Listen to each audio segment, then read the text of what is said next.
My name is Matthew War Bonnet. I am a Shoshone Lakota from South Dakota, commonly referred to as member of the Rosebud people. The Rosebud people do not exist. That name came as a result of the federal government setting an agency in a certain area, geographical area, and were responsible for a certain amount of Indians or natives. And we as Shoshone people were lucky enough to have one of that agency for us. You also had the Oglalalas, who had an agency over there called the Pine Ridge, but they are not Pine Ridge Indians, they are Oglalalas, and so forth and so on, okay?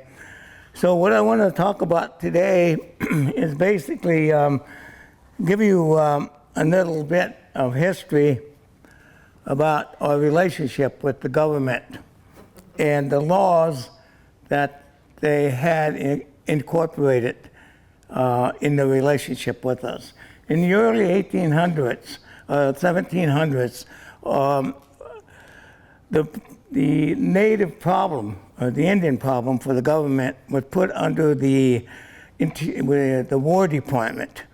And the War Department was what was responsible for, you might say, dealing with the Indian problem.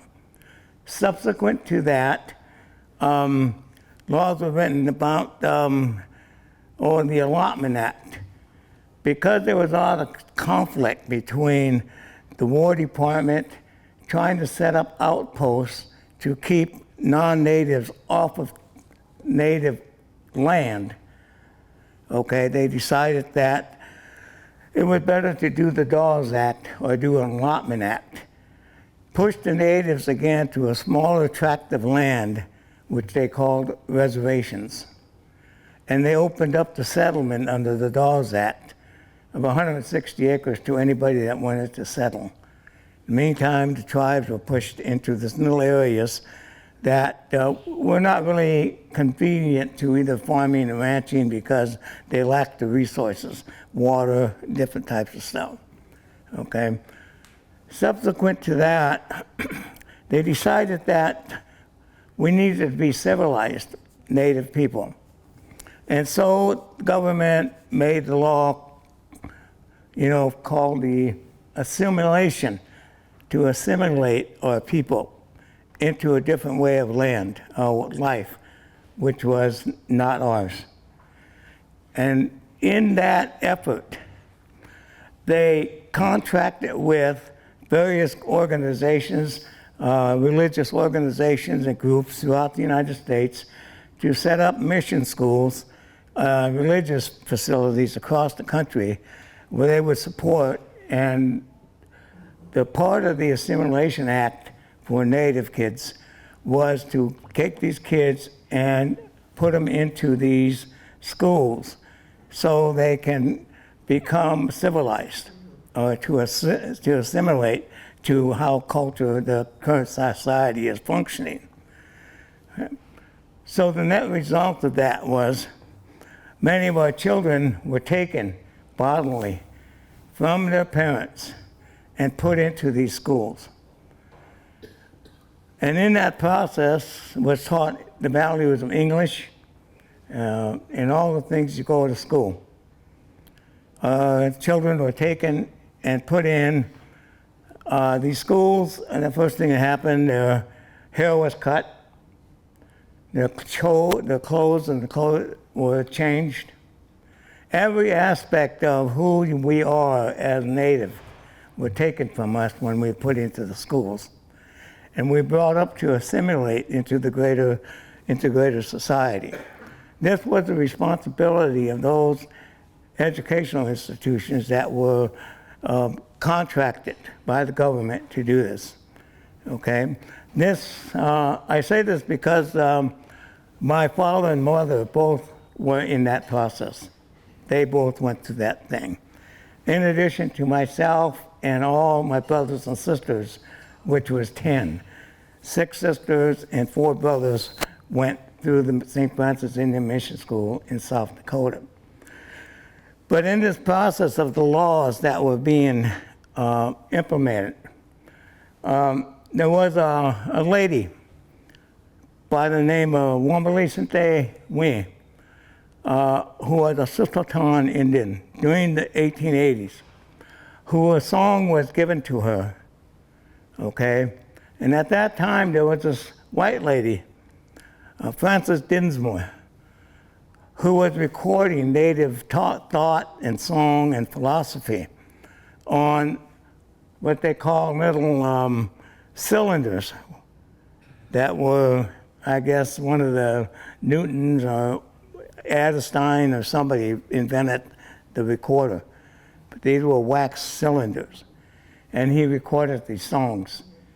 These were in the 1800s. And recently, in the last 25 years, Earl Bullhead got permission to go to Washington in the archives to get some of these wax cylinders out. And in that, there was one song in there that kind of described what was going on that time by this woman, Wambalicente Win. And if you don't mind, I would like to sing that song for you, because what the song speaks about is that there was this great change. This change was happening where the people were confused about this change. Either go through assimilation of the school, getting pressured by the government to assimilate this way, or living in what they were used to as Lakota people. Okay, so this song came about because of that, to express that. And so I'd just like to sing a little bit of that, if that's okay. The song was by Wambalicente Win.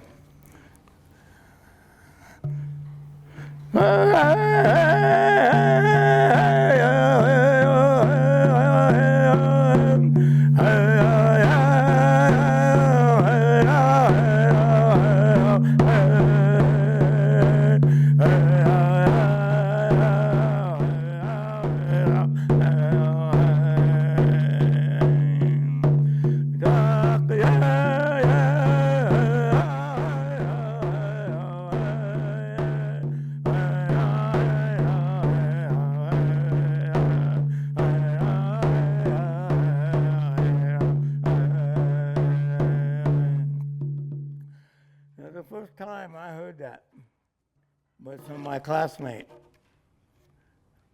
left-hand bull. We were both in the first grade, second grade, and he heard this from his grandma. So for kids when they're in school, sometimes you go out in the country, you know, and teach and talk to each other about things. Because the school that I went to, the St. Francis Mission, kind of wants you to stay away from that. No Lakota was spoken in that school. No history was ever expressed between the kids. So sometimes on weekends, we would go out to what we call the canyons, and we would be out there. Now, what I neglected to tell you, I guess, is that in 1952, I was 6 years old. I was sent to the school. There I stayed for 10 months out of the year. I was there for 24/7. Time I was 6 years old. There were like 400 boys at the school. First 4 grades were put in one school, dormitory. 5th, 6th, and 8th grades were put in another dormitory, and the high school kids in another. Okay. What we learned in that school was, of course, English, Latin, and Spanish. Every day at 6 o'clock, at 5:30, we got up in the morning and we went downstairs and we lined up, all the kids, 1st to 12th grade. And he marched off to church, Catholic church. After church, you marched to dining room and you prayed before you ate and you prayed after you ate. And we marched back to the boys' side, you know, and got ready for class. Okay? In this process, okay, corporal punishment was the rule of the day. Okay. many of us kids kind of walked on eggshells a lot. We had sometimes priests would come and pull a kid out of his bed and strap him, sometimes 8, 10 times. But in the nighttime, when you're 6 years old or 7 years old or 8 years old, you're away from your parents, away from home, you cry for that. And they took offense to a lot of that. So as you get a little older, then they would take a razor strap to you. And a little bit after that, they would take what we refer to as a Jesus rope. It was a rope with several strands that came off of it. And they would use that on us. As you got a little older, maybe the 6th grade, then they would use the cattle prod, of which I've got a couple burns on my backside from that. But in that process, okay, maybe in high school, I went to high school at the Pine Ridge Federal Dormitory in Pine Ridge, a federal school in Pine Ridge, not a mission school, but a federal boarding school. It was the first time when I was in high school that I learned that my parents also went through that school. My dad ran away, and it hurt him to tell me the story. Maybe he was in the 2nd grade, he ran away from the school, and he froze his toes off. So in the end of his life, that's what killed him. So we never ever talked about that, ever. I think myself it's because what it was we didn't want to bring hardship on other people. Just like my parents didn't want to bring hardship on me, and I'm telling us the story. And all the kids I went to school with, I don't ever recall that we ever talked about, even as an adult. Several of them I sat on the tribal council with, and we never talked about. We did individually, personally. When we see somebody in the anger and hurt, we knew what was in them, and we would mention to each other. Okay? Now, in this time that was happening, in 1890, people killed Sitting Bull up north, up in the Standing Rock area. And the Mitochondria people come down south to Red Cloud Agency, where they were looking for safety. And they were stopped by the 7th Cavalry, who followed them to a place called Wounded Knee. And in that place, the soldiers put hot and fire cannons around the camp. And when they fired the cannon, the cannonball would burst in the air, and shrapnel would fall down on the people. 390 men, women, and children were killed at Wounded Knee. My children, my sons, and my daughters, they are children at Wounded Knee. Their mother was the Ogallala, and their people were Wounded Knee. Now, this is the part of the history that drove me to wanting to talk to Congress about the boarding school. Because the woman that led this was a woman by the name of Bed Holland, who, when I talked, was head of the Interior Department, secretary, appointed by President Sentner. She used to be a congressman or congressperson before. As a result of Wounded Knee, 18 Congressional Medal of Honors were awarded to the 7th Cavalry soldiers at that time. She had asked that those Medal of Honors be rescinded, but that effort was rejected.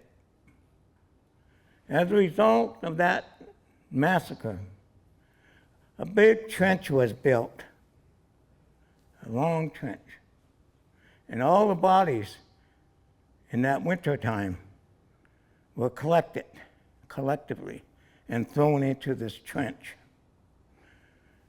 It took the soldiers 2 or 3 days to collect these bodies because some ran down the draws, somebody as far as a half a mile, and they were gunned down and killed. And in that time, they were hearing this baby cry. And they couldn't figure it out, they say. So they kept looking, picking batteries, taking them. They come across about a half a mile from where, and they seen this one young woman. She was laying on her stomach. And when they rolled her over, she had this baby in her arms. And that baby was still alive. At that time, the soldiers were collecting trophies to talk about this. So some would take the private parts of the human bodies and put them on their saddles, different types, things like that. So they took this baby and they gave it to this lieutenant.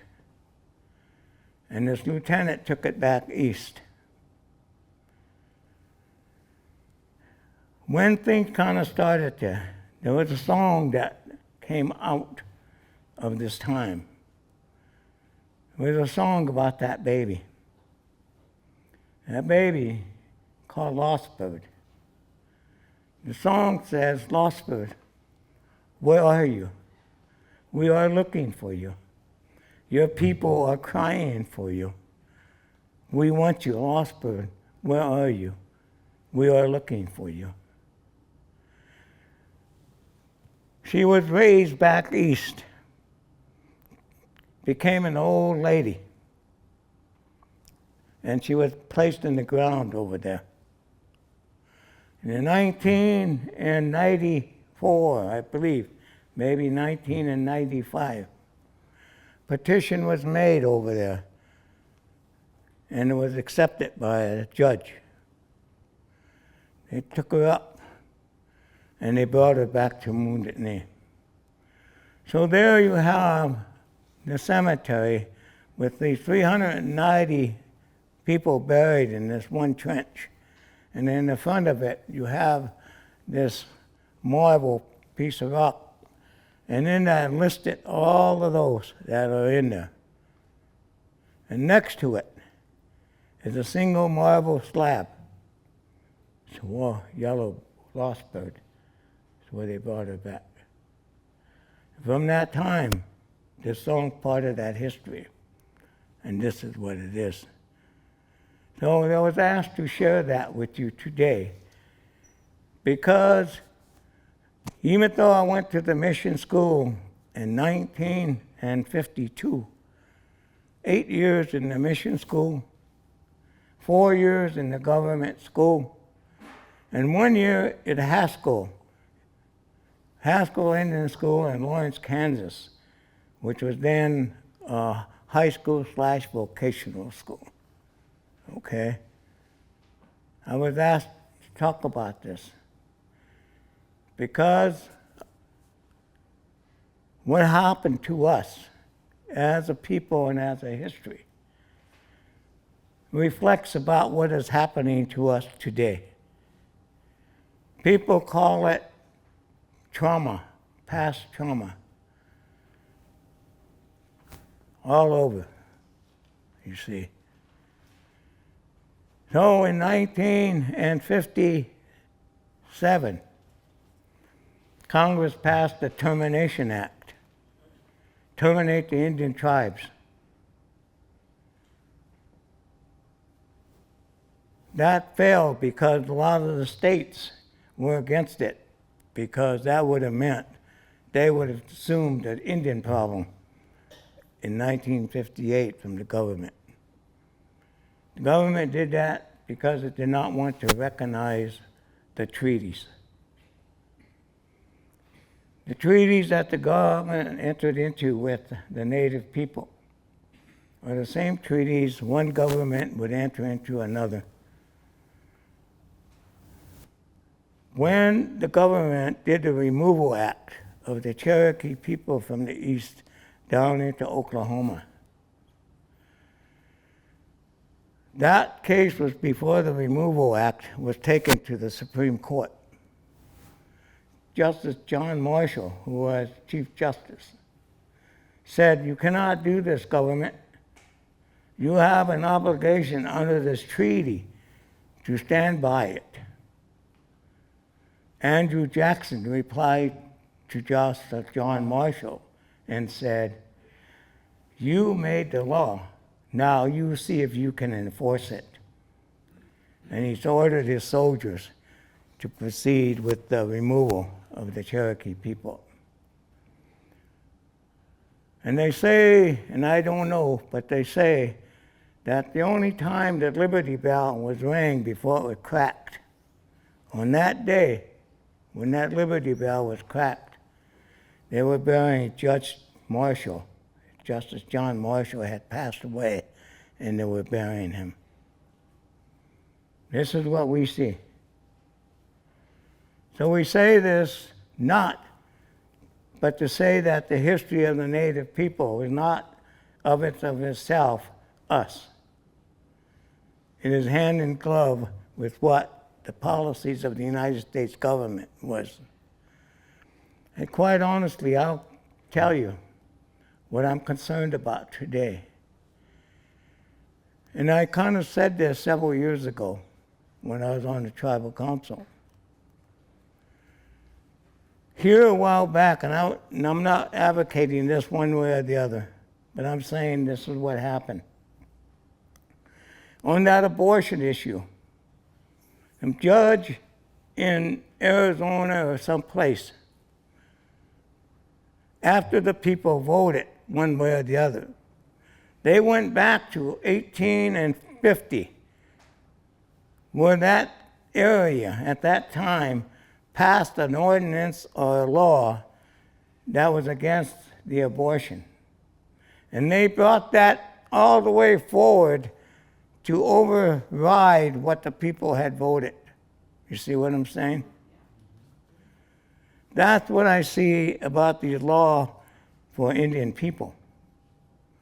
That the law they had then to confiscate our land, to remove our children, to move us someplace, that those laws still exist.